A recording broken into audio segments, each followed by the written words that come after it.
மக்களே, பிளாஸ்டிக் எவ்வளோ ஆபத்து, எவ்வளோ மக்கறதுக்கு எவ்வளோ வருஷங்கள் ஆகுன்றதுக்கு ஒரு லைவ் ப்ரூஃப் காமிக்கிறேன்.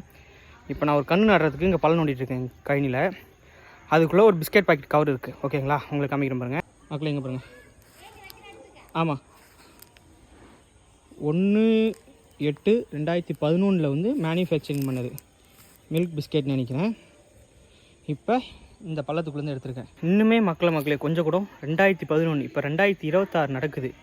இன்னுமே இந்த கவர் மக்கலைனா அப்போ நம்ம எவ்வளோ பிளாஸ்டிக்கை யூஸ் பண்ணுறதை நிறுத்தணுன்றது இதுலேருந்தே பார்த்துக்கோங்க முடிஞ்ச வரைக்கும்.